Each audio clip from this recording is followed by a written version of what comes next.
अस्सलाम वालेकुम। इस वीडियो के अंदर हम अपनी पीएचपी की डेवलपमेंट स्टार्ट करते हैं।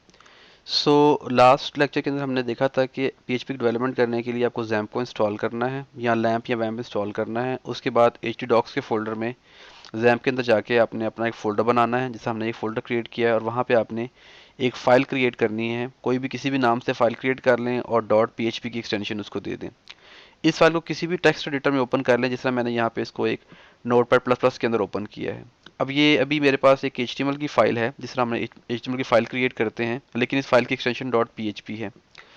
इस फाइल के अंदर आपने जैसी HTML लिखनी है, जो कुछ करना है आप वैसे ही करेंगे, लेकिन जिस जगह पर आप PHP को इस्तेमाल करना चाहते हैं वहाँ पे आपने ये PHP का टैग इस्तेमाल करना है। और जब आप ये टैग बंद करना चाहेंगे तो आपने इस तरह टैग बंद करना है, जस्ट लाइक जैसे हमने जावास्क्रिप्ट की तरह काम किया था।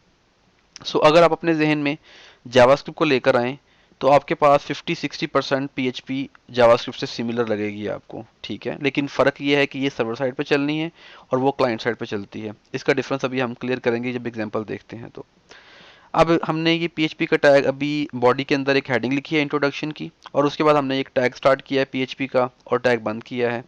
यहाँ पे मैंने इको का फंक्शन इस्तेमाल किया है। ये फंक्शन है, मैं ब्रैकेट्स इंटेंशनली नहीं लगा रहा, क्योंकि ये हमें सपोर्ट करता है कि आप फंक्शन की ब्रैकेट्स लगाए बगैर कॉल कर लें या ब्रैकेट लगा के कॉल कर लें। मैंने इसके अंदर कुछ टेक्स्ट लिखा है।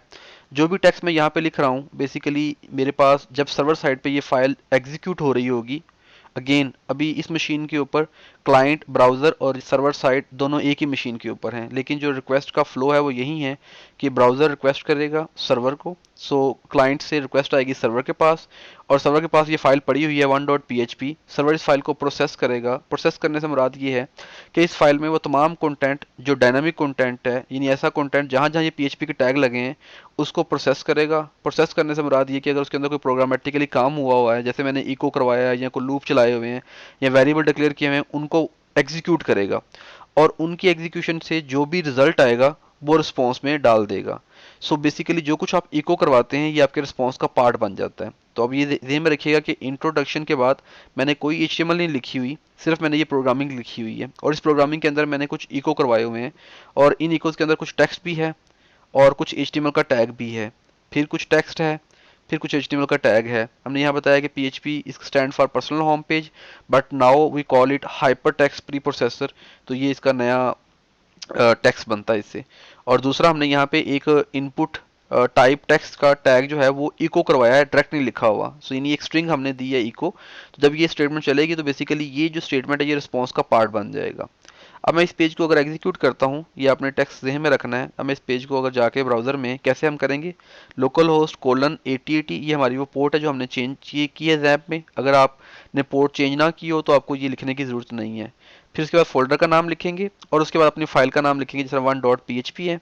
इसको हम लिख के एंटर मारते हैं। रिक्वेस्ट सर्वर के पास गई है, उसने प्रोसेस किया है और रिस्पॉन्स जनरेट करके हमें सेंड कर दिया है। अगर आप इसका रिस्पॉन्स को देखें कि हमें एक्चुअली HTML क्या आई है सर्वर से, तो आप देखेंगे कि जो हमें सर्वर ने HTML सेंड की है उसके अंदर जो हमारा PHP का टैग था वो कहीं पर नहीं है। यानी यहाँ पर देखिए हेडिंग के बाद कहीं पर PHP का टैग नहीं है, बल्कि जो जो चीज़ें आपने इको करवाई थी वो वहाँ वहाँ पर ही इको हो गई हैं। यानी आपने करवाया था इको, तो बेसिकली इको की जगह जो चीज़ थी वो हमारे रिस्पॉन्स का पार्ट बन गई, ये चीज़ आ गई। फिर BR आपने प्रिंट किया था वो आ गया, फिर ये टेक्स्ट था, फिर ये टेक्स्ट था, और आखिर में देखिए आपने एक इनपुट टाइप टेक्स्ट को स्ट्रिंग जो थी उसको इको करवाया था।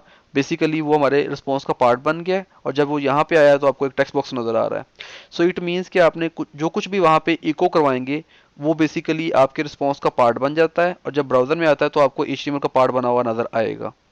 This is very important point जिसको आपने भूलना नहीं है, राइट। Thank you.